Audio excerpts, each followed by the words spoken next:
2, 1, somewhere around there. There we go.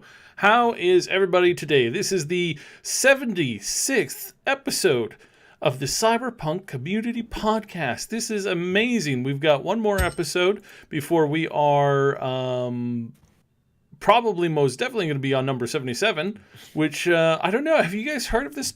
This has a good. It's like some kind of like a popular number within some game coming up. You guys don't know anything about that, do you? Not really. What game? Why don't you enlighten us? Maybe. I'm thinking it might be attached to some game or something. Was that just Valhalla? Does it have a 77 somewhere? Yeah. Anyways, with us today, as you can hear, coming back from a bit of a break, Madqueen Show. How are you doing? Greetings, Earthlings. Well, I'm here to, hype. That's my job. Mm-hmm. And Neon, how are you doing? What's up? I'm doing great. Good to be here. Good. Yes, so today is the 76th one, which unfortunately does have some other connotations with another video game that we will try not to mention at all today. So Funky, don't don't spill the beans there. So yes, it's been a pretty good week. Did anybody catch Mike Pondsmith's show yesterday on the PAX stream? Saw about 10 seconds of it. I didn't get really a chance to watch the whole thing. How long was it? It was about. It was a fair bit. It was about an hour or so. I want to say. Okay. I think I might be. It was a pretty long show. I had it on in the background. I got to re-listen to it on. I think it's uploaded now, so I'm going to listen to it with the time like compressing because it's always easier to like keep track of what's going on when I listen to stuff like compressed, like on double speed or triple speed. Yeah. No, I didn't get a chance to watch the whole thing. I'm gonna have to watch that after the podcast in its entirety. Yeah. They were. It was pretty decent. From what I picked up, lots of good stuff on like how to, work with stuff. He talked about how like whenever they do like the shows on the floor, like PAX or conventions or whatever, after the convention closes, he talked about how he loves to like he and others. It's quite common for the people to walk around the floor and trade games with people. Like, hey, I've got this game, you give me your game, I'll give you this game. And they keep up with each other, both in a professional sense as well as a creative sense. And I think that that's actually really, really cool that there's this sense of like, they're there challenging each other to make the best products constantly. And they're learning from each other constantly. And then they're putting that back into the field. And there's not really a sense like we've been doing the conventions for a few years now, and there's typically not much friction between the people that are doing the shows and the speakers and all that stuff. Sometimes there's a green room or a back room, and we can walk in and greet some of the people that are there and whatnot and say hey and hi and whatever. The hardest thing to typically get is like the high profile VIPs. They're usually in another room, So, but yeah, no, it's always fun to meet people at the convention. So the one that they have here at the PAX is pretty darn decent. They've got a whole week of this stuff, like a whole week. Don't they had a big presence at PAX last year as well, right? Our Tolstoyan typically goes. I think that's their main event of the year. Yeah, it's right. I mean, PAX West is like right around where they live, and so naturally, I think they really enjoy hitting that one up because I don't know if they get a hotel. I would assume they probably can just drive to it, but nice little it's road quite trip. handy when it's It's quite handy when it's just in the city and you don't have to like pack up and like fly because that's always a bit of a pain. Yeah, no, for sure. Mm-hmm. So he had an hour time slot and he only used 30 minutes of it? This is very uncharacteristic of Mike Pondsmith. It might have only been 30 minutes. I'm trying to pull up the list here. Okay, but someone in chat said that, so I wasn't sure. Mm-hmm. But yeah, no, it was pretty good. So as far as Cyberpunk news today, we've got kind of some stuff coming out about the Trauma team, and then of course we have this beautiful picture up about Lizzy Wizzy, and a little bit more. It's not too terribly much new info coming out about her, but the high picture, a high definition picture was pretty cool to look at. Mm-hmm. Well, apparently this Lizzy Wizzy picture started a fight between the fans of Grimes and the fans of Lady Gaga. Really? Because apparently, I don't know much about Lady Gaga, but for what I could pick up about the thing, apparently Lady Gaga did a video clip or something in which she was like looking like Lizzy Wizzy. So people don't seem to fans of Lady Gaga don't seem to understand that the Lizzy Wizzy is from a video game, and actually this was the cover of the Chromebook that's early 90s, late 80s. So yes, they are accusing Grimes of copying Lady Gaga because of Lizzy Wizzy. It's like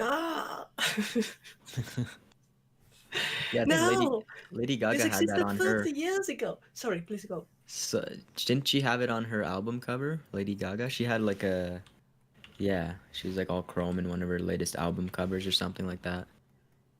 So I can see the comparison, but it's just, yeah, like you said, Well, it's not entirely accurate. Yeah, I but mean, Lizzy Wizzy comes from the cover of the Chromebook. It was the second. 30 Chromebook years 2. ago only. Mm-hmm. Lady Gaga was in diapers back then. Yeah. Well, it's kind of like the epic feud between the three between the three people, Hannah Montana, Miley Stewart, and Miley Cyrus. You know, it's these three, you know, depending on your preference of music, skilled or not musicians, that that are they're all kind of competing for the same spotlight.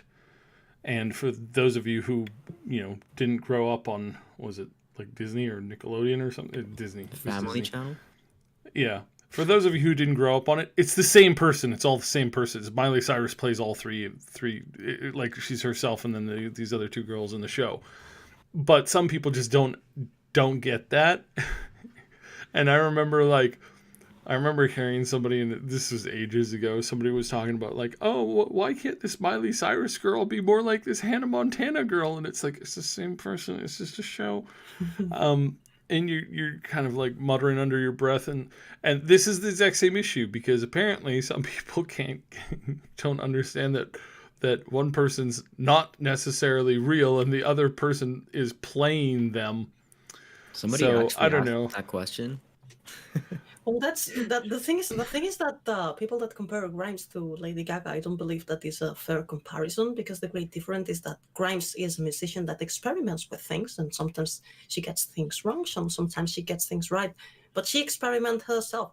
Lady Gaga, what does is copying things that are famous on the underground, and as they are not popular, people believe that they are her idea, which is not true, simply not true.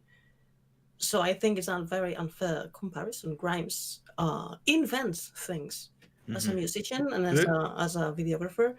She invents a lot of stuff, and she does a lot of very interesting proposals that are completely new. Did I say Lady Gaga instead of Lizzy Wizzy? Oh God.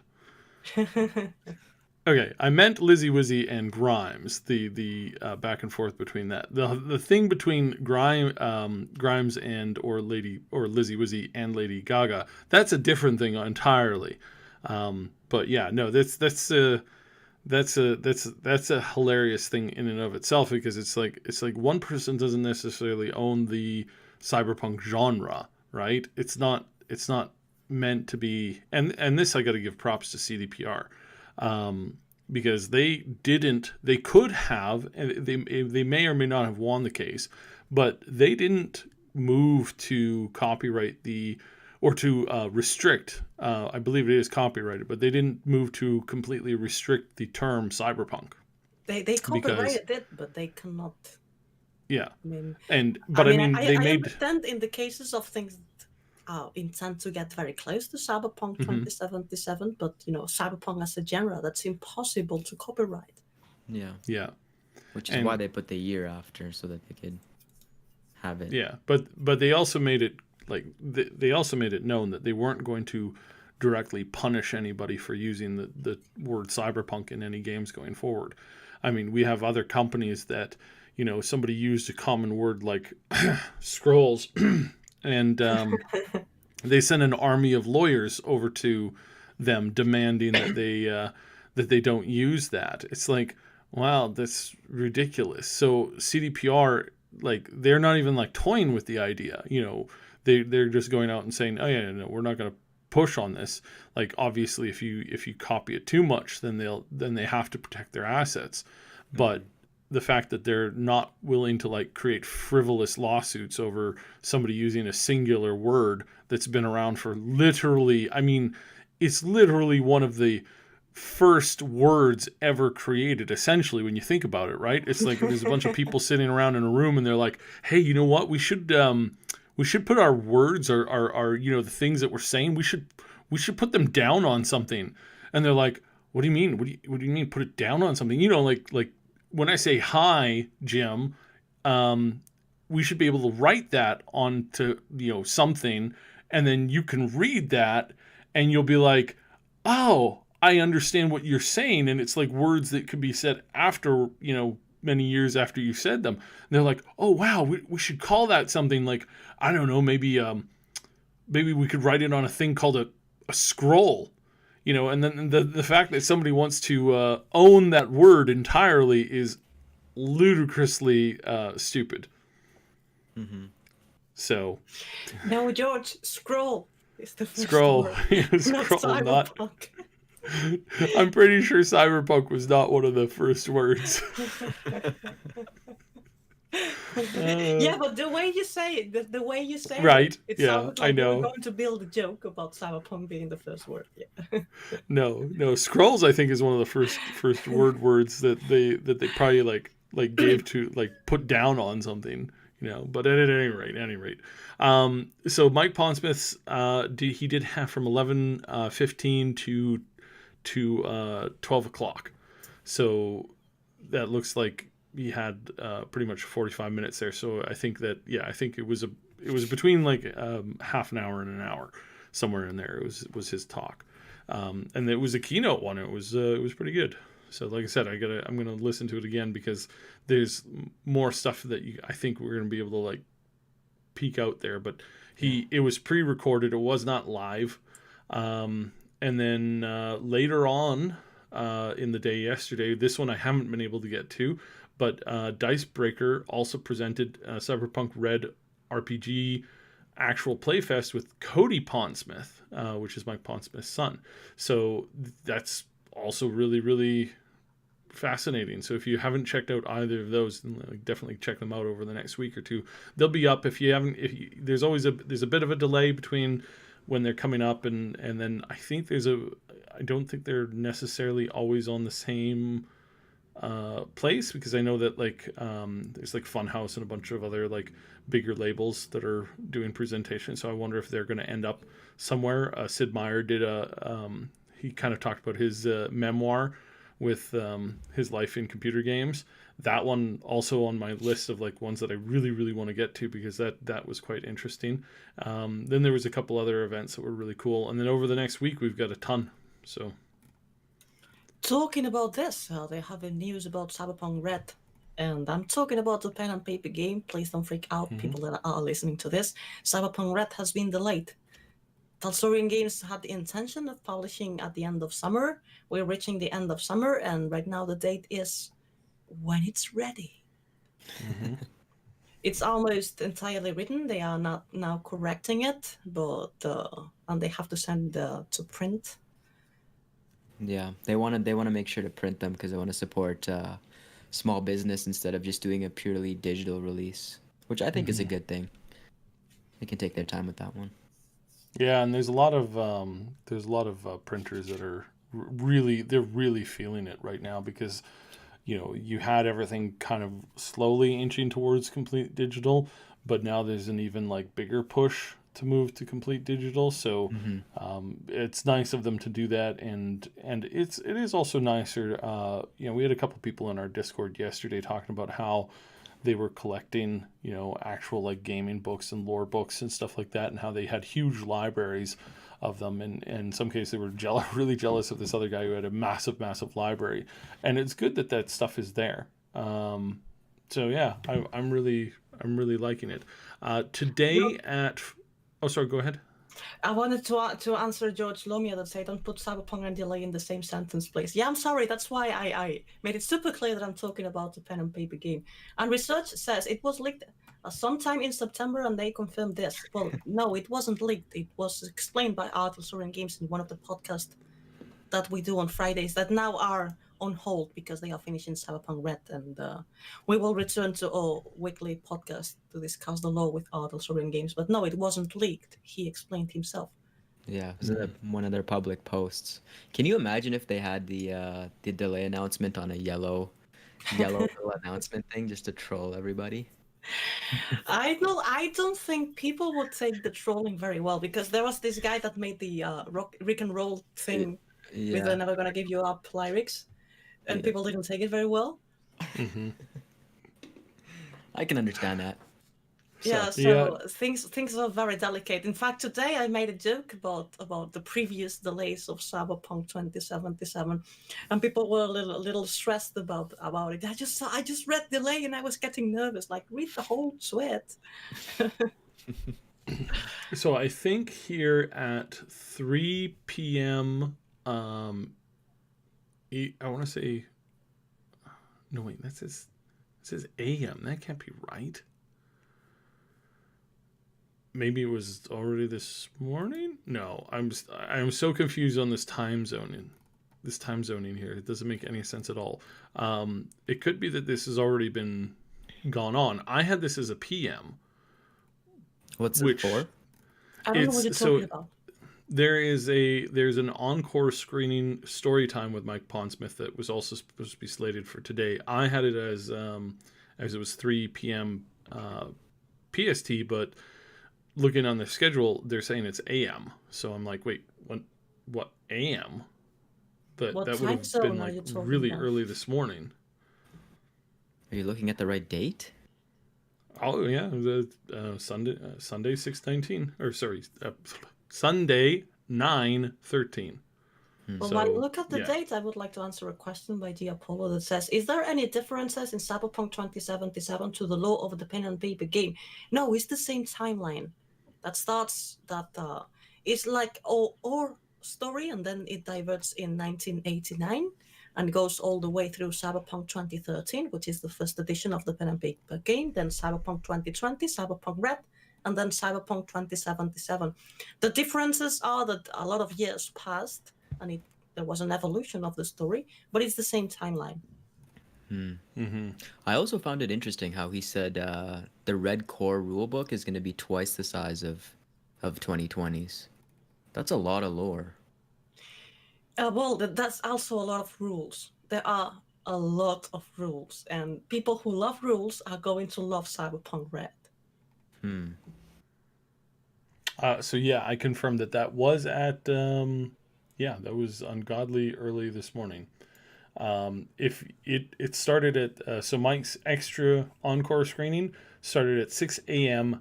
Eastern Standard Time, so it's like That's 3 in the 4 a.m. morning for us. Yeah, PST. So I don't know. I don't know. So that also apparently gonna have to catch up on. So yeah. And then there's a couple other big events tonight for the PAX. So tons of stuff, especially like aiming for more like behind the scenes stuff and like background stuff and interesting stories and stuff like that. So definitely encourage everybody to like check that out. Any of the stuff that they're interested in. Some of it is live, some of it is most of it's been pre-recorded, I think. So answering the Ralk that says, we had enough delays already, but that poor Cyberpunk Countdown Twitter guy will go out of business soon. No, because then he can count down to the expansions and then to the multiplayer. And then Yep. the second installment of the game, because I'm sure they're going to milk the IP as much as they can. I hope they do.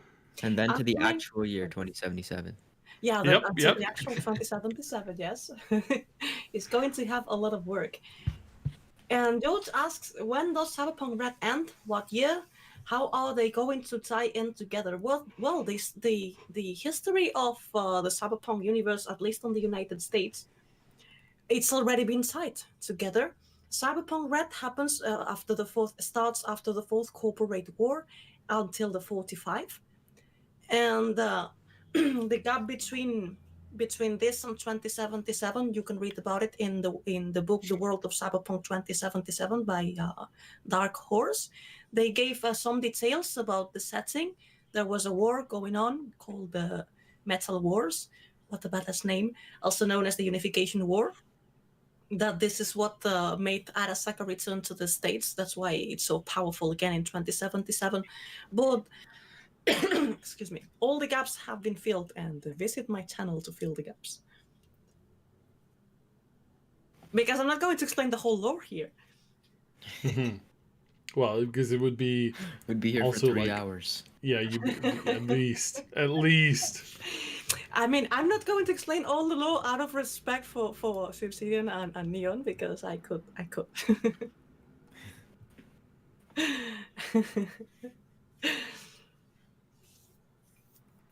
So, Oh, all right. Sorry, go ahead. No, go ahead. All right. So there's also been a bit of a short story put out for the trauma team, and it's there seems to be some minor like some very minor like hints that maybe there's some crossover stuff implemented, or maybe they're just building out the story a little bit more. It definitely looks very interesting. So what's your guys' thoughts on where they might be taking this? Do you think this is something that's going to be fitting into the lore more directly, or is this something that's just like helping to build the world, like what we're seeing with the anime that's coming out? Well, I guess that they are giving Mike Pondsmith more work to tie everything together. But we already saw instances of what's the work of the trauma team in the universe. We saw them in the 2018 trailer. And it's an interesting idea, because the most difficult thing to do with the setting is explaining the whole setting and explaining what are the particulars about this universe, and doing it with comic books and books and things like that. I believe that it's very interesting. Recreating the universe around the product usually is a good idea. Many films try to do so, creating short stories about the setting so people could understand it better before they watch the film. Doing it with Cyberpunk 2077, I believe, being the first game of the I hope saga in the future, is a very interesting idea, because the lore is huge, very big, And I and you kind of need to get sorry. no, go ahead. And you need to get, you need to read a lot to get to a fraction of it, because the rest is the most difficult thing about the law is not how big it is, how many books there are, but you have the same story explained a little bit here, a little bit there, and you need to pick all the pieces to get, the big picture of what really happened with this particular subject, whatever. And the way putting it all together in things like comics, and like they also made the summary in the World of Cyberpunk 2077, a book that, by the way, I strongly suggest everybody to buy it, because it's fantastic and it's not spoilery. It's not spoilery at all. But yes, explaining the universe is the most interesting part. And I can't imagine they wouldn't explain those, the trauma team in the actual core game itself. Maybe not the specific team, but I mean, just judging by how popular trauma team is in general, they have to kind of explore it in the base game, right? Well, one of the most interesting things on the fact that they announced the game so long ago, and during the whole marketing campaign that I would count more or less the 2018, because that's when they started to release actual things. They could have they had the chance to observe what's the reaction of the public to everything that they released. So then this allows them to plan licensed content better. Everybody loved the Trauma Team, so it was, Mm-hmm. it was a fantastic idea to exploit the Trauma Team to, to sell figures or to make the comics. And they had a lot of time to analyze what people is liking so far. Obviously, we didn't see all. We know that there are figures about Takemura, and we don't know exactly who he is and why did he ended up being an enemy of Michiko's personal bodyguard. But he's important. But for other things in the background that they showed so far, I believe that there's a very interesting market study to be done. Just with, the number of people that the cosplayed as the Trauma Team is a clear indication of how much people love it and how much people would be willing to consume products that revolve around the Trauma Team. Mm-hmm. Mm-hmm. Yeah, that's probably half the reason they released that super expensive statue, the Trauma Team statue, because it features those same characters from the comic. So, I mean, tying it in. I works wonder, nicely. yeah, and like, and that's what I've been wondering is like, how much of an integration are we going to have with this, and do you think, I can't see a way of like connecting too much between V and the Trauma Team, but it's definitely like the Trauma Team is definitely one of the more interesting like facets of the Cyberpunk universe, because it's like, so like you're going in there to save just that one person, and or persons depending on who's on the list, but it's definitely like an interesting one, because at the same time you have to be, you're obviously somebody with, like, if you're on the Trauma Team, you're obviously there, doing a job that is typically done by people who, they run towards danger, and they're there to save lives and whatnot. But then at the same time, they're also like, no, you can't help somebody else who's dying, like, 5 feet away, because they're not on they're not, they haven't been paying the company's bottom line. So it's this really interesting dichotomy between the wealth, and then also these people who typically, like, again, I don't think you get into that job unless you're willing to like help. I mean, I know a few handful of doctors who are in it for the money, but most doctors I know, they're in it to help people, and that's what they originally got into it for. So it's a very interesting dichotomy, and I'm really interested to see how they play that out, because it's one of the more like, I think it's one of the more like potentially like deep realms of storytelling that they can do in this game, and seeing them put more and more into this is really a cool bedrock for and foundation for more content, more games, more stuff in the future. So it's really interesting. Sorry. That's the interesting thing about such a big universe, that they don't have to tie everything to V. They don't have to tie everything to Silverhand and to Al Cunningham and to all the characters we know. They can do separate things, because the universe is so huge that there are plenty of things that can be done, that can expand the universe in so many directions. And this Trauma Team thing, it's one of the things to exploit from this universe, because of how people reacted to the characters when they were introduced. But also, I mean, soon we're going to know more things about the direction that they took in this universe. We're going to see more gangs, we're going to see more things, and these are things that can also be exploited in consumer products, in things that expand the story of Cyberpunk 2077, because it's not only going to be a video game. You have also the anime series, and all of this is going to create the whole universe. And grow it out more. I like what Game Notes said here in the chat. He said the main character is Night City, and that is actually one of the best ways that I've heard this put, 100%. And I like that they're building up on that, and I hope that they like continue to move in that direction, because there's so many cool different things that we can get into, and the multiplayer. Cross in the Raven in the chat here is saying, what if Cyberpunk multiplayer has a subclass for the player's avatar like a job title. It's not just the solo. It's like the trauma team, the max tech, the rocker boy, the media, the fixer, the techie, and all of the other ones. And I'm like, yeah, I'm hoping for that. That's what I was hoping for, and kind of what we had heard, where they were kind of wanting to take the multiplayer. We know at this point they've taken it all back to the drawing board potentially. And that we may have, it just didn't fit into the game anymore because it was so big, and their scope of the multiplayer kept on expanding and expanding, and they're definitely going to be able to expand on it even more now.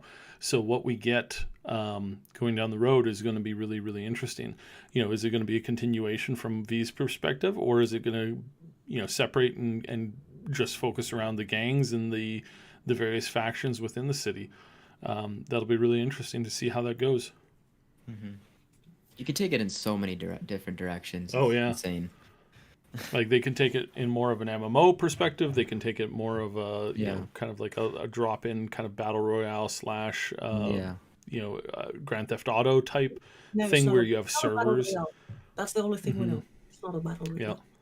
Yeah. Mm-hmm. Well, I meant limited number. So instead of having a multiplayer server, like an MMO server where you have thousands of people on the server, you have a limited server where there's 100 people or less on the server at any given time. That's what I meant with that. Not, they confirmed they're not doing battle royale. So even when it comes to expansions, I think half of these different factions and whatever, they can justify their own expansions. Right? You could have a trauma team expansion. You could have a max tech expansion, rocker boy, media, fixer. It's just that they all can justify their own, right in the universe and the media one would be, the media one would be so insane. Interesting. That would be so interesting. Coming from 3 media players here who chose to play media in real life. 100%. I think this is one of the potential routes that we can go that really, really can tie up to this. So any further thoughts on the trauma team? No, I would like to answer a question before people kill each other in the chat about Bioware. No, we don't know. We don't know if Bioware is going to be in the game as an option for V. Not because we didn't ask. In fact, when Miles was here at the podcast, tried to get this information from him unsuccessfully. So we know nothing about Bioware in the game. Mm-hmm. Didn't Night City Life mention something about toxin binders in his preview? And some forms of Bioware in his long 19-page one? It's been hinted at a few times. I'm pretty sure, yeah. There was some lung pump or something like that as well.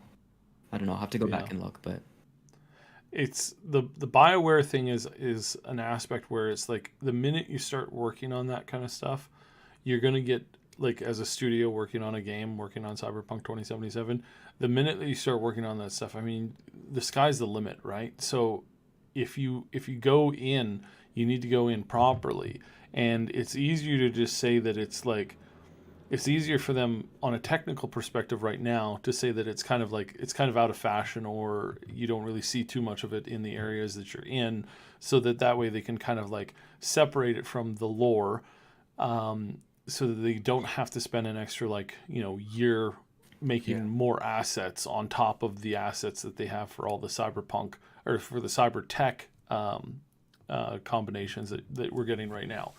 So, but Cyberware was naturally evolving more into being in the world of Cyberpunk lore book. It says that there's a transition period between Cyberware and Bioware. That's the way that the world is heading. Oh yeah, so no, and totally. The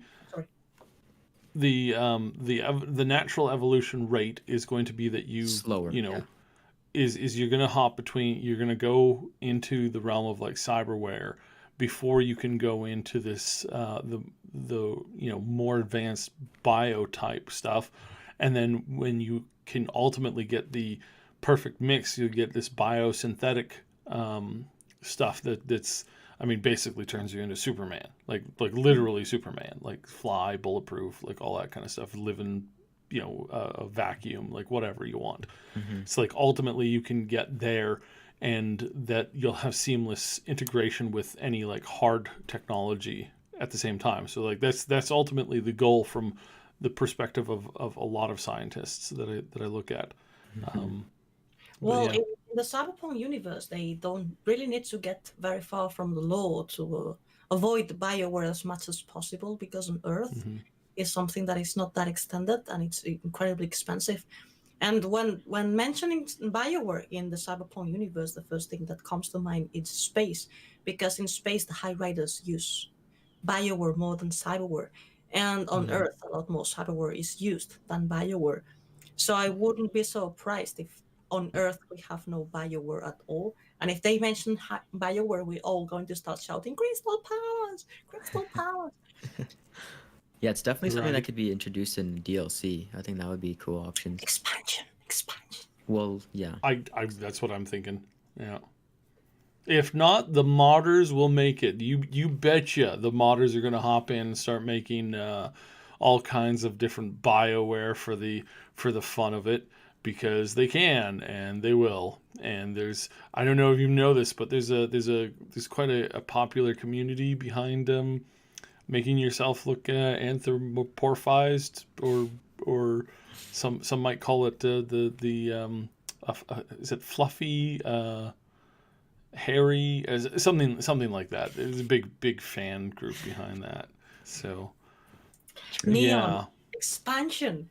You said DLC. Well, DLC like just as a one-off like edition, like 1 or 2 pieces of cyberware or whatever. Not a full expansion. Oh, I thought you were talking about going to space. No. I meant just the cybernetic upgrades. Oh.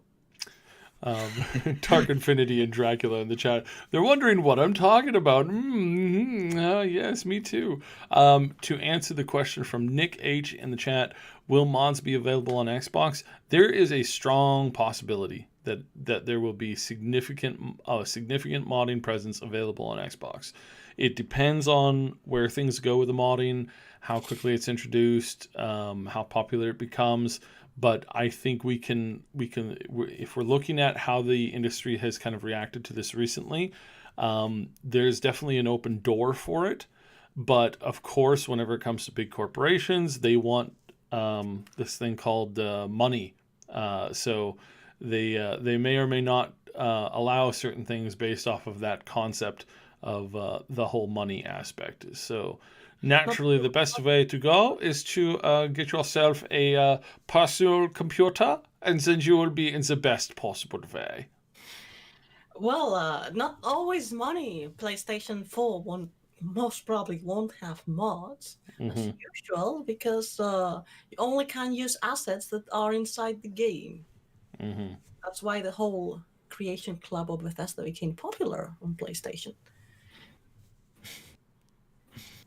So, But yeah, PC. And someone was asking before, commenting.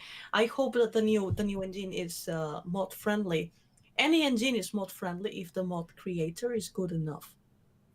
And there's yeah. total killing machines creating mods. I mean, the mod community, there's a sheer amount of talent there that it's amazing. So there are plenty of people who really don't need mod support to create great mods. I don't know. I don't know if you've heard this before, but we at the Triple S League have worked on a couple mods before, so you can definitely check those out. But the like there's some there's some games that are just more friendly to modders. Obviously, you can brute force pretty much anything into it, but there are some games that are just easier to mod, and I think the verdict has been going around that there's going to be a significant easeability with this one. We're going to see more mods for this a little quicker, I think. And then they're still saying that they do want to, but as we know, want to and are doing a mod kit or like a creation tool. Those are things that, they do take a significant amount of time. You are handing a lot of power for tweaking your game over to your community when you do that. It's obviously been really great for for certain games, but it's also kind of something that still doesn't get done as much as they want to, because if you're looking at like just The Witcher 3, like there's something that they had promised for a while and weren't able to dish out on. So it all depends. I have one request from the modding community, and that's VR. Please, Yeah. someone make a VR. Can this be done in a mod? Oh yes, yeah. The original, there were mods that made Skyrim VR capable very early on in Were the they VR good, tech. though? Oh, they were pretty decent. In some cases, they're still better than the original, or than the not the original, than the pack that Bethesda actually put out for Skyrim VR. They had some, like, obviously there was some like some limitations, and of course you had the problem with constant crashing and all that. But no, the community is quite capable of creating VR quite well. So yeah, it's going to be there, and I like I said, like you say, I'm really interested in it, and I think it's something that has a lot of room and potential now that, like, especially once we saw how Half-Life came out, right? That game has come out, and that is very, very good. It worked really, really well. So much so that I think we are going to see the next generation of VR start to like tick this upward. So yeah, and game notes in the chat. Yeah, VR is my priority. Consoles will have to wait. I agree with you. 100%. It's like $500 on a new console or $500 towards my VR setup. Which one do I want to spend some money on? So yeah, it's getting there. So just to kind of conclude the talk about the trauma team stuff, we're going to go into our next thing, which is trauma team. Don't you may or may not with this next little news clip here. You probably don't want to overdo this, or you will definitely need a trauma team of your own. Definitely, most definitely, and that is the CDPR has teamed up with Monster energy drinks to come up with a special. Rockstar. Sorry, Rockstar. Yes, sorry, Rockstar.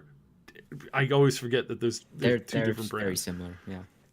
Yeah, but they're very similar. So Rockstar energy drinks has made a deal with CDPR and Microsoft, and they are putting out Cyberpunk themed cans that you can pick up.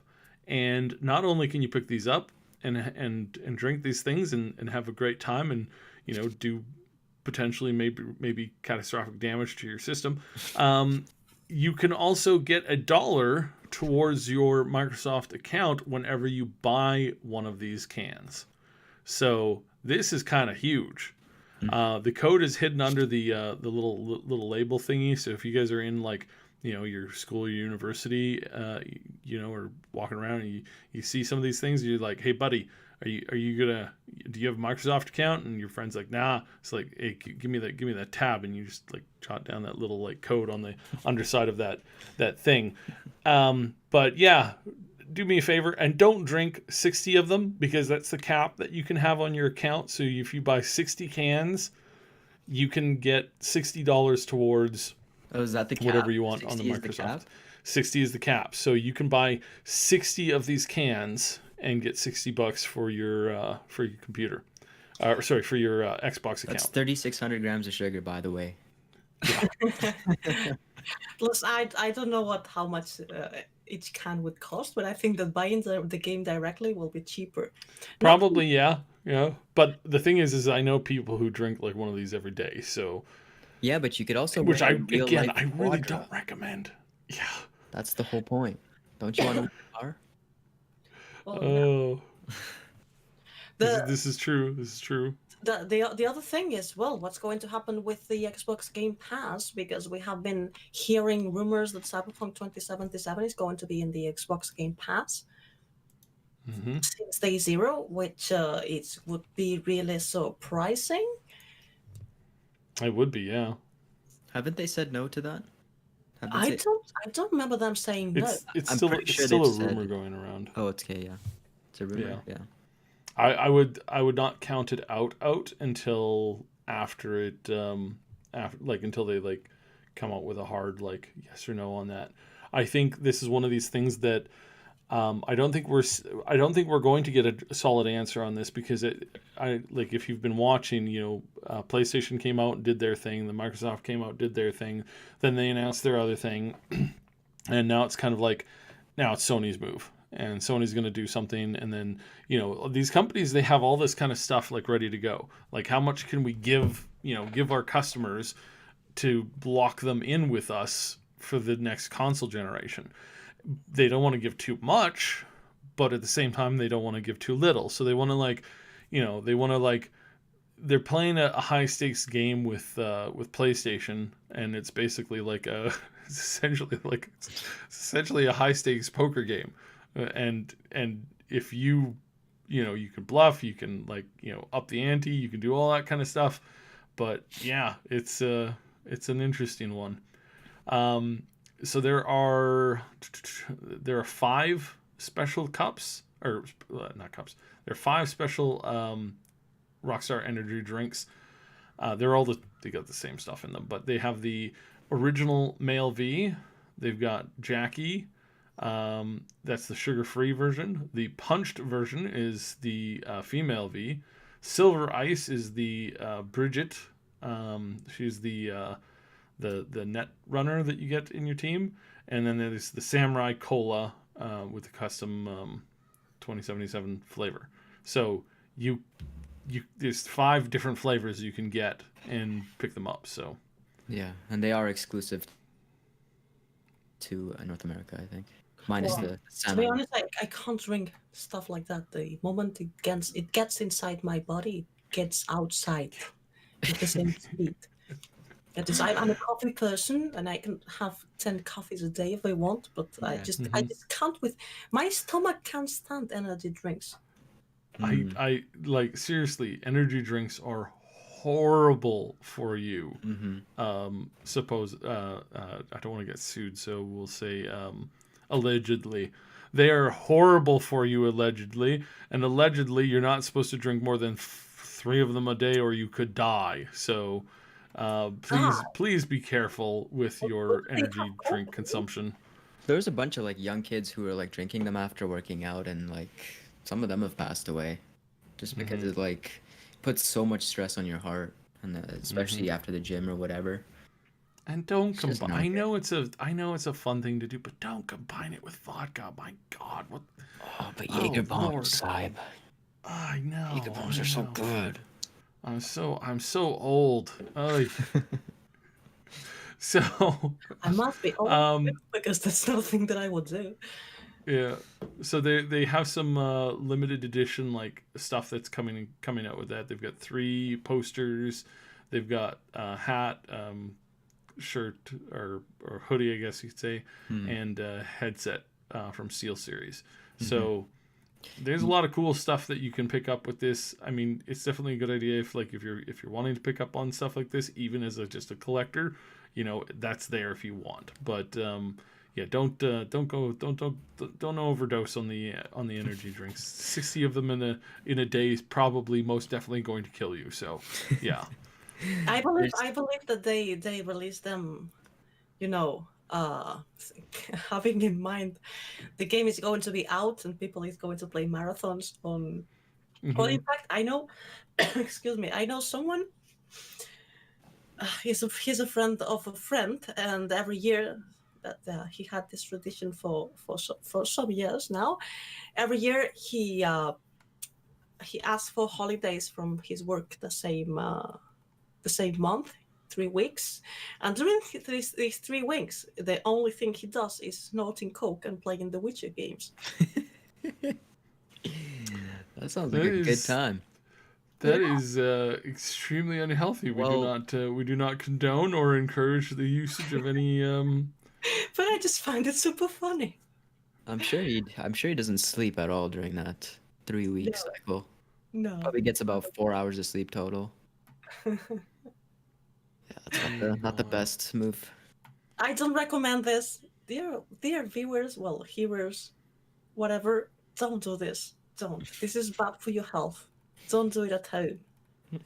It's like it's also go outside when you're on your vacation. Like take some time to get some fresh air. Go do a hike or something like that.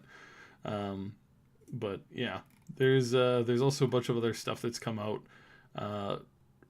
Just like we're starting to see their physical merchandise start to ramp up real hard. We've got the special Xbox, we've got the Steel Series headset, we've got a bunch of other stuff that's starting to come out, controllers, all this kind of stuff. Just along with the Rockstar thing, did you mention the Where's Johnny comics? There's digital comics that you can. Yes. Yeah. Sorry. Yes, No. there's 3 of those. Yeah, pick those up because those digital comics are quite interesting as well. And those you pick up directly from the store, correct? No, those are completely digital. I think they unlock on October 1st if you put your codes in or whatever. But we still don't know what's actually inside those. Oh, that's through Where's the Johnny? that's through the 7-Eleven app, right? Yeah, 7-Eleven app to unlock the exclusive 3-part series digital comic series with the purchase of any energy drink software using the 7-Eleven reward app. So yes, that's something you got to do, and that'll be coming up pretty quick here. Hopefully there's no spoilers in there. I can't imagine there would be, but no, I think it's part of the Where's Johnny thing. So I think it'll probably be before 77 in the timeline. I suspect it'll be before, but it'll probably start to build on his presence within the game. So yeah, that'll be really interesting. There's a comment that I'm going to read to American to explain to me. It says, according to the Food and Drug Administration, there have been 34 deaths attributed to energy drinks, warranting investigation into the safety of these beverages. And why is the Food and Drug Administration the same administration? Well, I think it's anything you put in your body, right? yeah, they're connected. Like, for example, if you there are a couple of foods that will like juice the amount. Juice is kind of a weird word, but I think it fits here. There's a couple of foods that you can eat which increase the effect of medication that you take. So if you're taking these foods, you need to cut your dose by a certain amount on your meds. Otherwise, you can end up overdosing on or not necessarily overdosing, but you'll end up taking in more of the drugs than you're supposed to. And these are just regular things. It's like I know that there's a warning when with painkillers and stuff like that. It's like don't eat them in combination with these foods, otherwise you'll all has to do with your body chemistry. You'll start to, because it's and it's so weird that like one of the things that tech really needs to catch up on is being able to like personalize every single dosage for you exactly. Like the fact that we give the fact that we give like certain meds to people and there's a 50-pound difference between them, but they're on the same dosage. That's just shocking Eastern medicine to me. is not like that at all. It's individualized, like almost completely. Right here in North America, you just give a overarching one prescription for someone who has just a slight possibility of having these symptoms, and it's a big umbrella, and then people fall under it instead of it being individualized, which I don't think is really the way to go. But what the hell do I know? Not a doctor. George in the chat. I would read that out, but I can't because I can't read that out. That's funny. Oh, that's so terrible. Sugar, George. Or is that what you're using to hide your substances? Anyways. Anyways. Alrighty. Good Lord. This chat is degenerating quickly. Again, thank you everybody for tuning in. Just going to do just a quick thank to naturally all of our Patreon supporters, the people that support us, and then also all of the hosts on the show. It's very, very helpful. YouTube has been it's been a struggle the last like little while. So we naturally really are thankful for your guys' support, and yeah, join our communities. We have our naturally we're on the Twitter, and we're also on the Discords. If you want to hop in there, we have. I mean, good grief, there was 15 some odd people. There's still like there's still 9 people on our Discord this morning, doing games and stuff like that constantly. So yeah, at any time, just like hop in. We really enjoy going back and forth with you guys there. So make sure that you hit us all up and follow us on all of the social medias. So, anyways, moving on. To Night. answer a question before we Oh, move sure. on. Go ahead. Yeah. Yeah. Diapolo is asking, can you have more than one engram for one person? Yes, of course. An engram is just a program. It's actually an artificial intelligence that is a program, and you can copy the programs. Then we could enter into the thing if this would make you the same thing, the same person or a different person, because both could evolve different ways. But when you create one engram, you can create 2. Yeah. It's just a program that you can copy. And I really wonder if, in the past, especially when you're, when you've, I wonder how many boyfriends a certain digital ghost has been creating over the years. Like, I mean, this is something that I assume would naturally be kind of a thing. So I don't know about that, but yeah, that's my theory on it. Is she just backed up Johnny like multiple times over? It's like, Well, I don't know. Would you love someone who killed you accidentally? right, right. That's the that's a little messed up. There was one skit. Well, Oh, not I not can't. only killed you accidentally, he killed 18 people to get to you to kill you accidentally. Yeah, yeah. So there's that. But no, seriously, there's this really funny skit that was on YouTube a little while ago. I can't remember the name of it, but it's this guy who has a time traveling box, and he resets the time every time he's trying to um, get this girl interested in him, and so he every time he messes up, he hits the reset box. Um, but when she finally realizes he has this time thing, she's like, wait, is that a time machine? Oh my god, you're dying for me? And he's like, wait, what? And she's like, oh my god, you don't know? And he's like, no, what? It's like every time you hit that button, the current copy of you dies, and then it goes back in time. And he was like, unbeknownst to him, I think it was actually the plot, or this was also the plot of a recent Rick and Morty, where it's just like, no, you're not going back in time. You're killing yourself off in that time zone and then continuing on, and then the camera just pans back through all of the other dimensions where they're all dead, and it's so terrible. And how does he keep the memories? Say what? How does he keep the memories? Because if he resets when he screws, I believe that he wants to remember how did he screw. So Yeah. So, well, I don't know. It was just a skit. It was a short, like 2-3 minute video. So it was really funny though. I'll try and link that in the chat later. But yeah, no, it's super funny because it's like oh, and he starts having a panic attack when he realizes how much he screwed up. So at any rate, I was going. Oh crap! I was leading somewhere with that, and I forgot it. Thanks for hitting the like button, by the way. We really appreciate that too. Gosh darn, I can't remember where I was leading with that. It was going somewhere, and now I lost it. I'm so sorry, guys. Squish the like button. Were you gonna mention that? Squish the like button. It was something to do with Cunningham, but at any rate. All right. So yeah, that's pretty much all the hard news for today. Did we talk about Wired? Oh, sorry, sorry. We talked about it last week because it was announced, but we have Night City Wire 3 is coming up and it's been confirmed. So just to repeat on that quickly, it's coming up. Friday. When's the day for that? Friday. September 18th, yeah. Yeah. So Friday we're gonna have a big show. I think pretty much everybody will be doing a live reaction of it.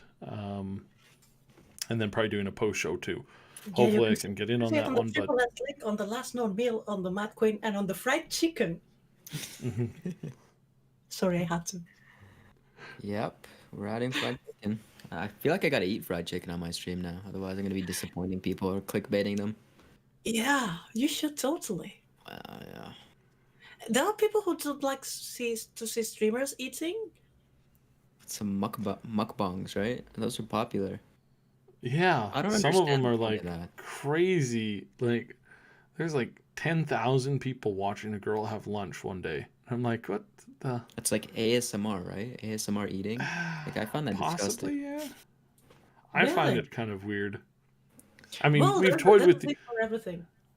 we've toyed with the idea of becoming an ASMR Cyberpunk channel before, like, just, hey guys, how are you doing? How's everybody? How's everybody's Cyberpunk experience today? Lots of whispering in that, but I don't think it's. I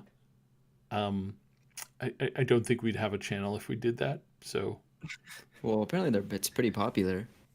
I guess.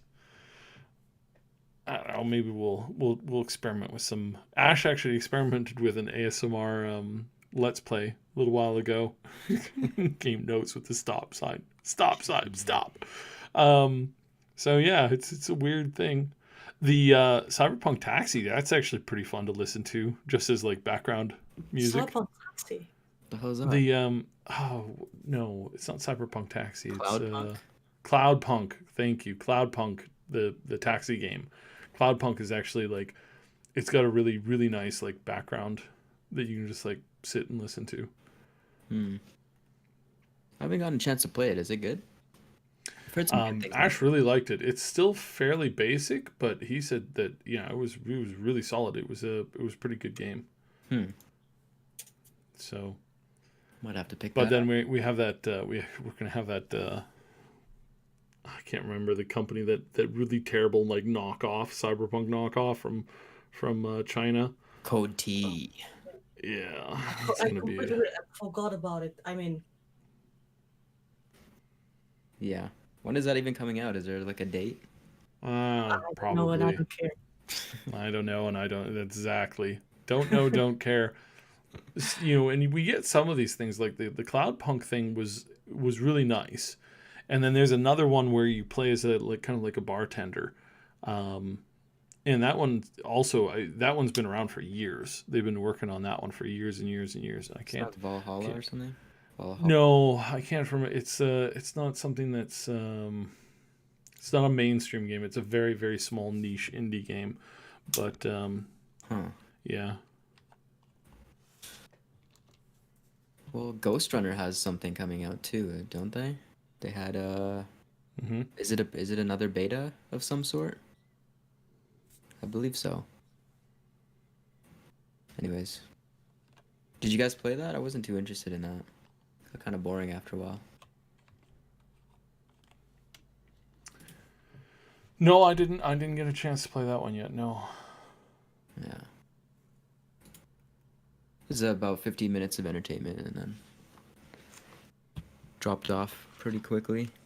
But yeah, that's coming out soon. It is Valhalla. That's what chat's saying.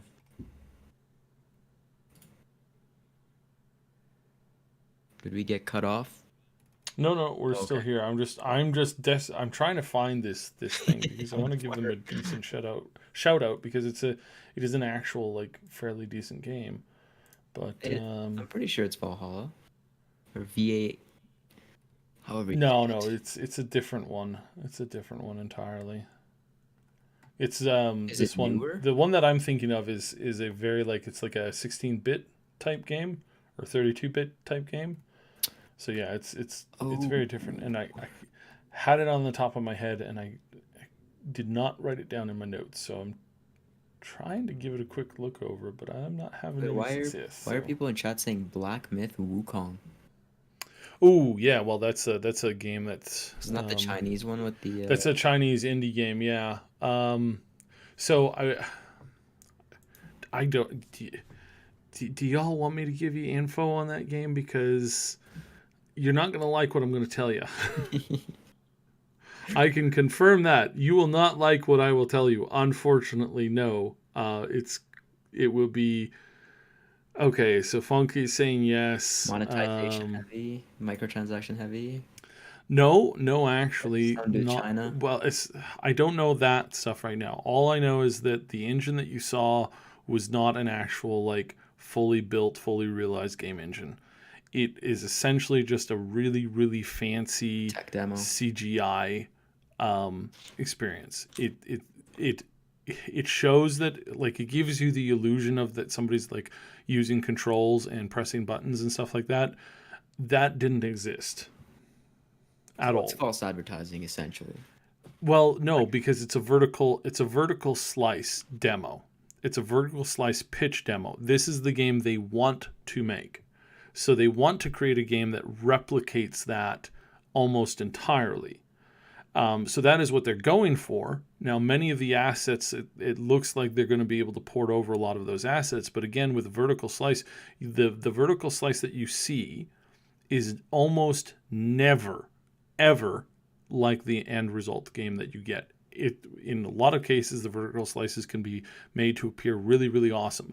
A good example of this is going to be the trailer that we saw for the Anthem game. Yeah, I was gonna say. That was essentially a vertical slice of what they wanted to create, and then they got in and started to create that, and that's why a lot of the assets are not correct. And again, somebody wasn't behind the keyboard playing that experience. That was a scripted, built, visually built experience with things that mimicked or tried to like duplicate. It's why the feel of the game from the video to the actual gameplay is not the same. Like it's close, but it's not the same.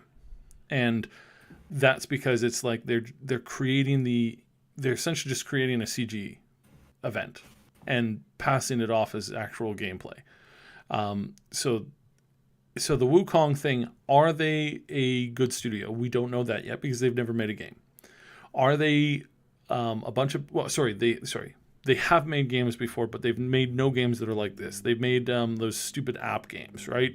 A lot of them that that are not really, they're not really games. They're just like copy pastes of like Raid Shadow Legends. It's like the same thing over and over and over and over again in like 50,000 different bloody games on that app store. It's the same thing. It's like make a party between 3 and 6 characters and you just fight in this turn-based kind of thing, but it's not actually a good turn-based system either. It's just this auto battler basically.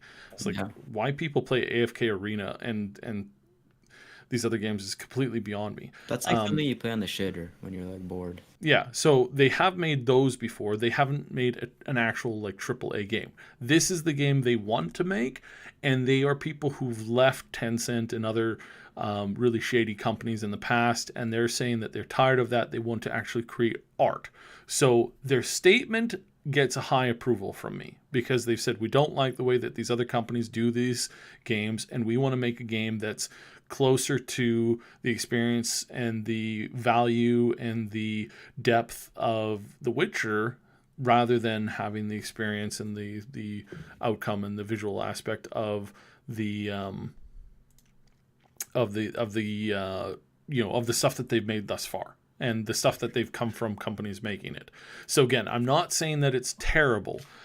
I'm not saying that this isn't what they're going to try and give us, but I do want everybody to understand that this Wukong game is not necessarily what you saw there doesn't exist right now. It is a fabrication in the sense of it being a vertical slice. Now they may get close to that and they may hit it spot on, but just to let you know, this isn't coming out next year. This isn't coming year out after that. They're going to need investors and then at least 3 years to work on the project. So, Jesus. Yeah, we don't know where they are in that process. It could be that this vertical slice is a year old and that they are much further along making the game than that. So we might get it in 2 years or whatever, or a little bit less. Maybe this has been a passion project that they've been working on for quite a while, on the side while they've been doing all these phone app games. That's quite possible. But I'm just giving you guys the heads up on it. So Excalum's asking what's the source. The biggest source on this is their own statement, and their own statement that this was a vertical slice. And again, if you're using the term vertical slice and you're using it correctly, it means that they don't actually have the engine prepared. This is what they've been messing around with in their current engine iteration of what they want to do, and a lot of the assets are unfinished or pitched assets that they may not necessarily own, like the fur tech that they had on themselves. Like the hair technology that they had. This is something that you'll see in some games. They'll throw that in because it looks really great on a preview trailer, but they don't actually own those assets. Like right now, they're just leasing those assets for the usage in advertising. The assets themselves for that high definition, super awesome, amazing looking fur may or may not be something that they're actually able to put into the game, or that they may or may not be able to actually afford to buy from the people who actually made that stuff themselves. Now they said that no, I'm not Excalum. I'm not trying to trick you guys. I'm just trying to give you a little bit of realism. This game is a self-proclaimed vertical slice that they have not started. They are not at the alpha stage yet, which means that they're pre-alpha, which we've known how many games that have came out with these amazing trailers that have said, this is the game that you're getting, and it's pre-alpha, and then when we get the game, it's nothing even remotely close to that. Or there's tons of stuff missing. And again, Anthem, Watch Dogs 2, Watch Dogs 1, these are all perfect examples of how the industry has done this to us before. And I just want everybody to be kind of know what to expect, so that you know how to react to it. And it's not false advertising because they did label it directly, Giapollo. It's not false because they did label it as a vertical slice in their presentation of the video. So it's a little bit... it's a little bit unfair. It's kind of it's like when you go to those car shows. We had this conversation the other day. You go to those car shows and you see those really nice, futuristic cars that's got just so much amazing technology in them, and you're completely blown away, and you're like, oh my God, this is so amazing. And then they're like, yeah, you could buy this car next year, and you're like, awesome. And you put down money and you go to pick it up, and it's a Honda Civic. It's like, wait, what happened to the futuristic car? And it's like, well, it's not there because that was the that was the future version that we had, kind of as a concept car. And now this is the actual car that's actually made it to production. Right. So that's the kind of thing where it's it's sort of false advertising depending on how you frame it and how you look at it. But for the most part, they said it themselves, this is a vertical slice. It's pre-alpha, which means that they don't actually have that engine. This is a component creation of either an engine that they have, and they put some serious post-processing into it, or they don't own all of those assets, or they're working to build those assets. And exactly how that rolls out, we don't quite know yet. We know that the intro cinematic where the monkey's talking, that's different than the gameplay that they showed after the fact. And those two things, again, can be completely different engines, or they could be a variation of the same one. I forget what they said, whether it was all in-game or all in alpha or all in engine capture. If it's all in engine capture, then it's a little bit closer to being realized, but not necessarily 100%. So I'm not trying to rain on the parade. I'm just trying to give some real expectations to this, because so far all these people have ever made is those dang phone games that everybody hates so much. Those are the only experience they have in making games right now. Mm-hmm. So just as a heads up, can they do better? Yes. Am I hoping that they do better? Oh, extremely. Because I want this market to stop making pseudo copy-pasted garbage that doesn't actually have any depth to it, and I want them to do better. And a company like this, I'm really rooting for them. I am, but we don't want to over root for them and then have them like, you know, feel that they can't ever like come up to this. And a great example of this is a South Korean game studio that worked on, actually there's a couple of them, the ones that worked on Bless, the ones that worked on Kingdom Under Fire. It's like, these are games that were in their initial pitch were amazing, were great, they looked amazing, they looked great, they had so much more depth to them, but when you actually finally got the finished product, because they had been overhyped so much, the company felt like they weren't ever like capable of like putting out what people were expecting, and then they crashed and they burned essentially. And this is the kind of stuff that we want to avoid. We don't want to give them too much praise without them actually like showing active like real world like you know, progress that you can actually sink your teeth into. And this is what we've been getting with from Cyberpunk, because they've been putting out these long gameplay sessions. They've been giving access to some people. People have been playing it. People have been reporting on what you're seeing is the real deal. And that's all well and good. And of course the fact that they made The Witcher 3, right? So they made The Witcher 3, totally fine. But we don't want to have exactly Harco in the chat. We don't want another No Man's Sky. We don't like, as good as No Man's Sky is right now, the hype and first release of it was like 10% of what they had promised. Not let alone to count what they had like hyped without actually promising. What they had hyped without actually promising was just garbage. Like it like that stuff never existed, or it was so far from existing that it like they promised that people could meet up with each other, and they had to build that into the tech, into the engine, like 6-8 months later or whatever it was. It's like, so they completely lied because they didn't have any of that technology at all. So it's like, ooh, that's a, you know, and that's new studio growing pain that they obviously went through, and they managed to survive from that. And as Gadrol mentions that, yeah, they are working on their next big game, and we're hoping that they have learned from all of the previous mistakes, and they don't put out another game where its launch expectation and its hype is two completely different parallel universes. Like, they're not even close to the same thing. So, and so that's the kind of stuff that I want to say for that, and just the general gaming industry in general is like, you do encounter a lot of that. Vertical slices are never ever ever close to the end product. If they can get close visually, they're never close gameplay wise. You know, and they can try really really hard, but they'll almost always mess that up. So, so again, Wukong looks like a great project. I'm crossing my fingers for them. I really am, because I do want competition to come in and take down some of those really terrible studios and publishers in China. Some of them are just like open theft from stuff. Just, they don't care. It's copy paste garbage.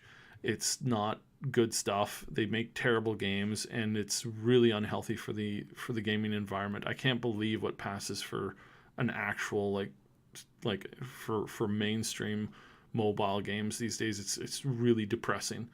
And it's really gross, and I know people, and I myself have been caught up in them before, and it's not good. So I wanna try and encourage people to be like, whoa, put the brakes on this. Looks great, but don't gamble on this being an actual thing that they can create. If they can get really close to that, and they can make a really good story, then all the power to them. And I really hope that they stick with that and walk away from their mobile phone microtransaction stuff, because that stuff's just garbage. Is there a date for this game yet, or still? No. That's the other thing, is like there was no essential date for it. It was ages, probably, like I said, probably 2-3 years away at the soonest. Gotcha. Like, again, not like, don't quote me on that, but I wouldn't expect it next year. Not in 2020, obviously, not 2021, 2022 and 2023 probably. If they can do it, and I really hope that they can, because like I said, somebody's going to take down some of these companies. Mm-hmm. Cool. So, anyways, sorry for dragging that off topic so much, but yeah, The people wanted to know, so now you know. people want to know. So fingers crossed. And I mean, I'm entirely, it's one of the things that we have to, as gamers, we have to fight for. We have to fight for good companies, and we also have to fight for companies that are trying to turn over a new leaf, right? Like Microsoft has been doing really, like, just really amazing. Like when you compare where they were like 8 years ago, like it's night and day difference. And some of that difference is the realization that they're not immortal. That if they stop making things that people stop using, that you just don't use, turns out that doesn't survive. If nobody follows if nobody follows something or believes in something, it loses its power incredibly quickly, faster than you can possibly count. And and that is not fun to be on the other side of that, and it's not fun as a consumer of that product, because you've invested in this product and they completely ran themselves into a wall. But what we can see is that they are getting better. They're getting much more much more improved, and that they have been doing decent. So if that's the case, then that's the case, and we should say, yeah, you know what, I swore off your games in the past, or I swore off your system, but now at least I'm willing to hear your pitch, right? And that, as consumers, that's what we need to do, because otherwise, bad companies, once they hit that kind of bad level, the only thing that they can do is either burn down the studio or continue on that path. And it's like something that's like, okay, that's not necessarily good. That's not necessarily something that's going to be able to like repair that thing. Do you, I mean, we've already lost, like, look at this. We've already lost EverQuest permanently. No new EverQuest game will probably ever be made. Not in the next decade. And that is horrendous. That is horrible. Do you want that same thing to happen to any of your favorite things? Do you want that to happen to Mass Effect? Do you want that to happen to Dragon Age? Or are these stories worth fighting for? And that's the question that we have to ask, and that's the question that we have to be ready to look into and dig into and compare and say, no, I want to fight for this. This is worthwhile, and so this is one of those. Yeah, you can still play EverQuest too. They have EverQuest servers and whatnot, but you're never getting a new EverQuest. You're never getting a continuation on those stories. They're just letting people play out the existing stuff. They have a skeleton crew creating some weak new content, but you're never going to get the next EverQuest game, because it's owned by a Russian company that has it in. It's a hard asset company, which means that 90% of their stocks and business relations are in the mining and like natural resource collection and refinement. So it's like, oof, yikes, that is going to suck. And so you're probably never going to see that again.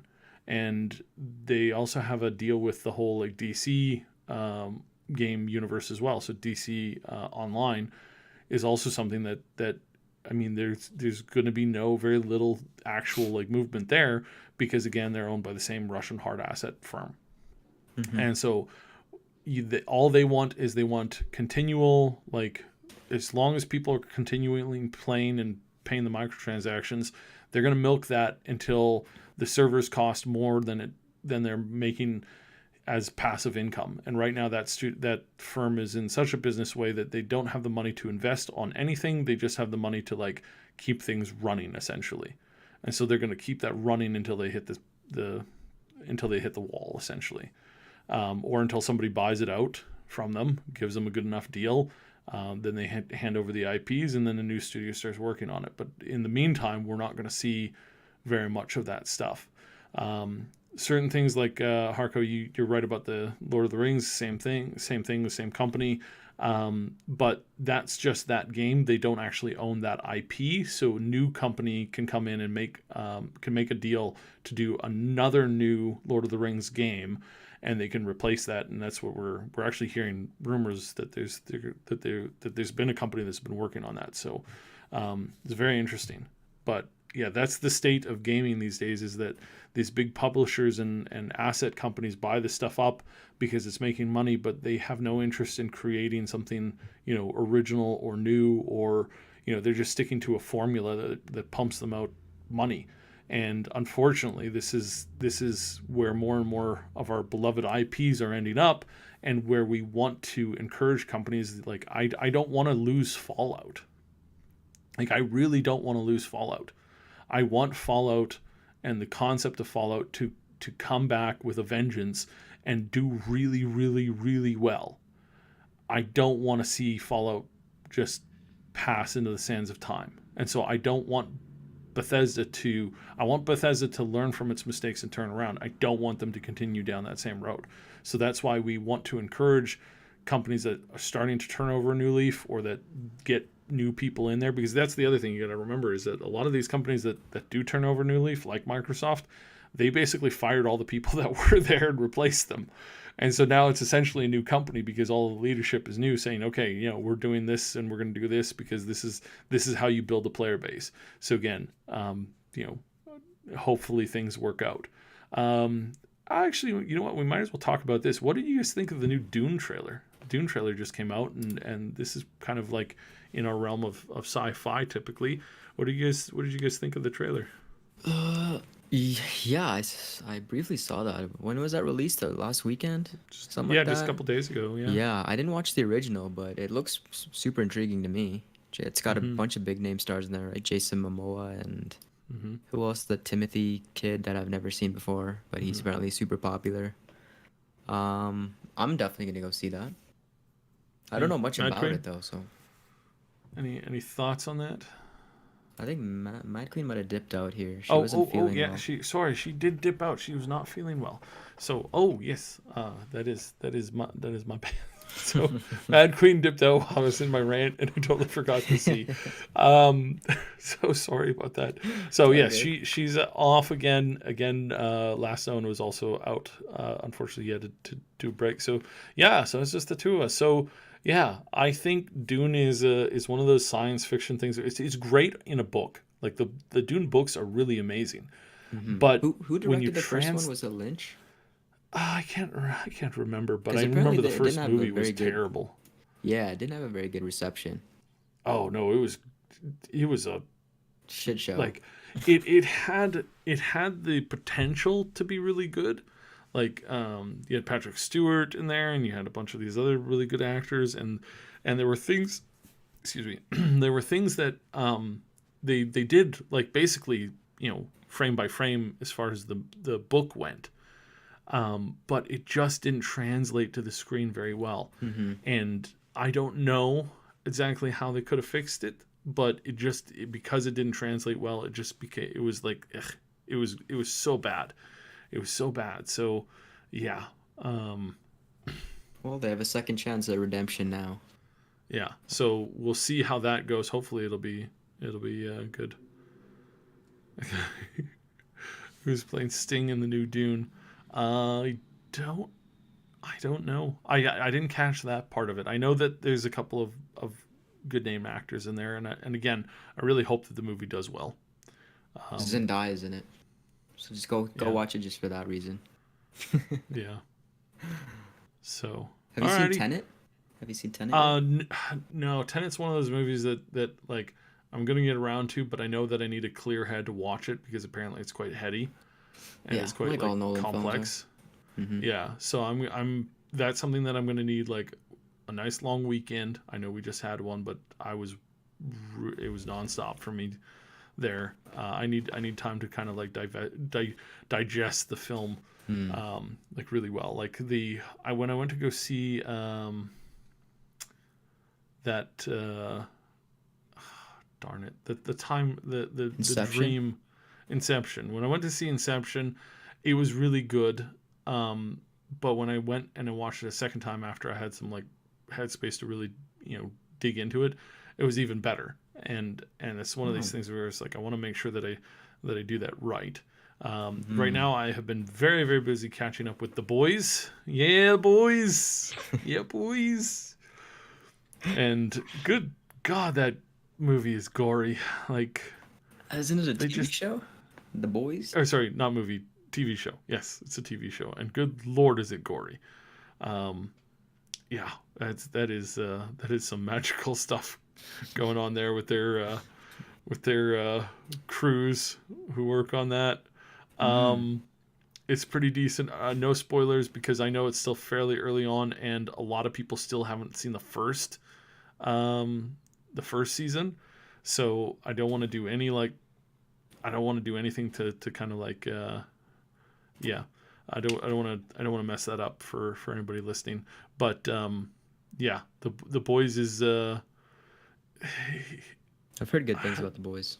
like it's good right now. I've never read the comic books. I know a fair bit of the lore on it, but I don't know how it's been flowing so far, and I know that it's been fairly controversial already, but it's one of these things. It's like Picard, right? Like Picard, as I'm watching it episode to episode, it was like oh, I can kind of see where they're going, and I'm hoping that they're gonna do something like the way that I had in my head. It was like, oh yes, I can see them doing this. It's gonna be so good. And then they're like, oh yeah, no, you wanted that good storyline? No, just like last couple episodes, they just pull the rug out from under you, and you go, oh okay, no, it was all crap all the time. It was a complete awesome garbage fest. So and that's one of the things that when I'm watching The Boys is I don't know where it's going to end up. Right now it's like okay, it's looking good, it's getting slightly better and slightly better. Now if they manage to do it right, then yeah, it'll be great. But if they end up just doubling down on something stupid at the end of it, then of course that ruins the entire season. So it's like Game of Thrones season, the last season of Game of Thrones. It's like they had so much potential and they were building up to so much potential, but then it just started going south so fast, and it just started failing so fast. And then they had good Lord, they had coffee cups and cell phones and watches in it. It was clear that nobody cared anymore.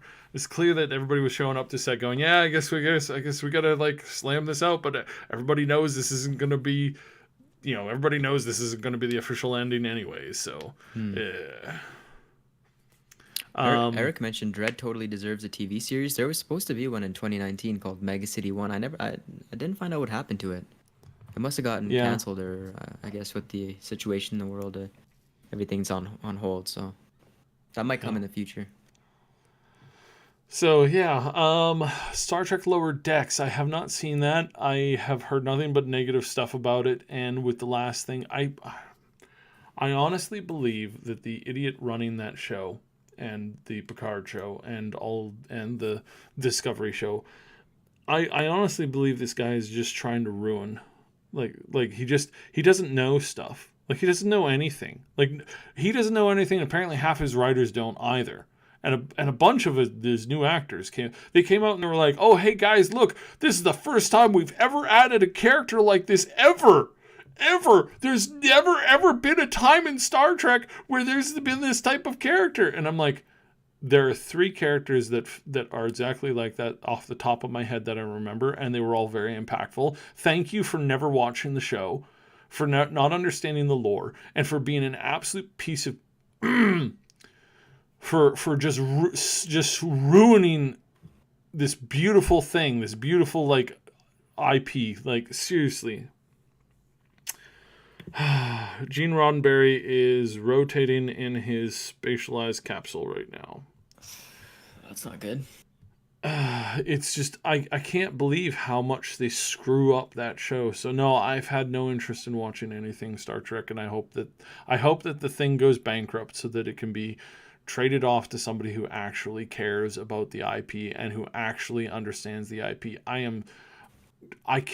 Words cannot impress how angry I was when watching that. They basically, oh yes, cause you already, it's just in the chat here. I could not express how angry I was that they just ripped off of Mass Effect and Halo. It's like, wow, Picard, really, wow. Oh, good Lord. And then they come out and they do this. They do this thing where it's like they've done it twice. It's like, hey, this is the first time we've ever had a female captain. It's like, did you never watch Voyager? Like, I'm just curious. Have you never watched Voyager before? Like, oh, it's the first time we've had an on-film, minority person as a captain. Like, again, did you not watch Deep Space Nine? I mean, these it's not like these are like some small like show that never aired. It's like this is I'm and I'm literally floored. I'm literally floored. I have no idea how to respond to this level of stupidity. It's like, oh, we've added a character who's doesn't have a gender. It's like, yeah, I remember when that was done the first 3 times. It was very impactful. It was very good. It was really well written. And the whole like Riker thing, and then the Odo thing, and then the Jadzia, the Dax thing. It's like all of these things are really, really important.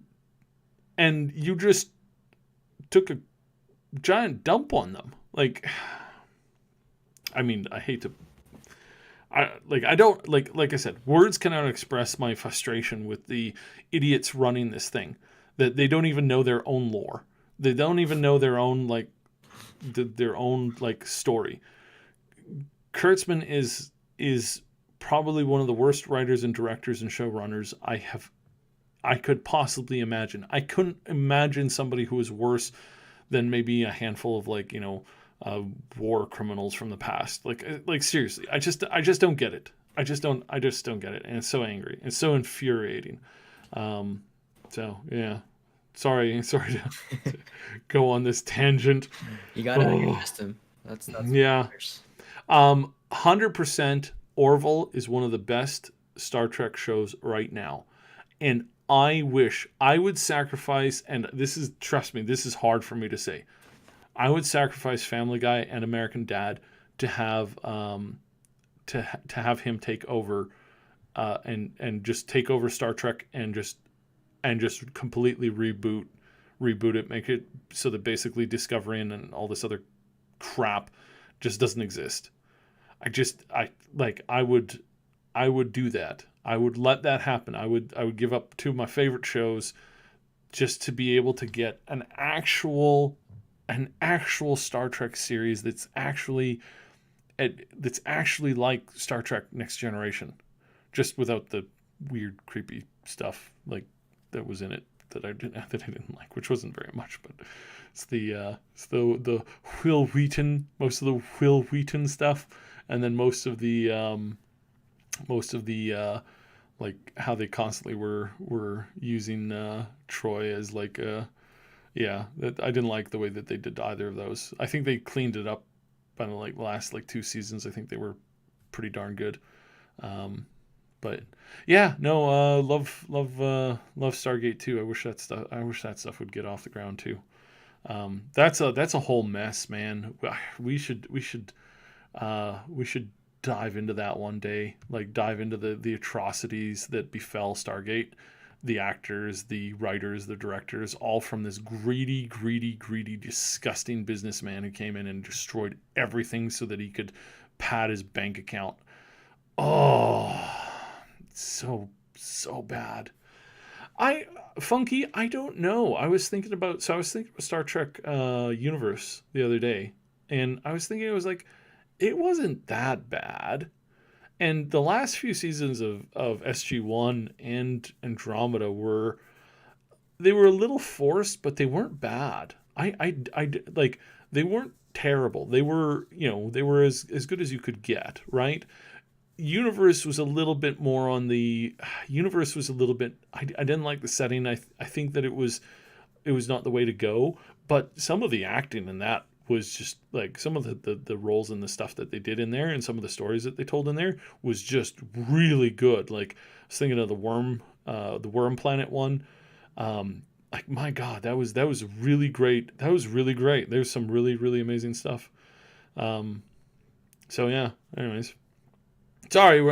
So yeah, let's cut it off here because I don't want to get in the habit of doing too much diving into sci-fi that I don't think. Wednesday podcast. Yeah, I save that for Wednesday because I don't think you know. I don't think you follow too much of, No, of these I don't follow shows. Star Trek at all. Yeah. Yeah. So at any rate, all right. Well, again, thank you guys for coming to the show. Thank you for all the likes that you give us. Thank you for all the support that you give us, the interaction. Please follow us on the Discord and the Twitters, and like and subscribe to to everybody to all the hosts of the show. We are so excited. I'm so excited. This next week we're gonna have a ton of new stuff to talk about. In the coming weeks, we're going to have way more Cyberpunk content. Obviously it's it's still little drips here and there, but I'm really excited. I'm really stoked for this. I think we're going to have, I think we're going to have tons and tons of content. And then of course we're going to be, once the game actually drops, we're going to have so much content to talk about there. All of the expansions, the multiplayer game, all that stuff. Mm-hmm. Hop in. This is a long haul. We are in it for the long haul. We're going to be here for years doing this show. And there's so much content to cover too, because we've got so many different things coming up. So yes, thank you guys so much. And yes, The Expanse is a great show. It's been doing really, really well, and I'm really, really liking where they've been taking that show too. So. Yes. Till then, Friday, guys. Wednesday for our show. Friday for the live stream for the Night City Wire. Next week it's going to be on. We believe it'll be on Madqueen's channel for the next Sunday for number 77. Big show for episode 77 of Cyberpunk 2077. Oh yeah. So, we got anything else to add, Neon? No, just Night City Wire next week. Friday. I think that's perfect. Pretty much, that's pretty much it. Alrighty. Thank you guys so much, and we will see you next week.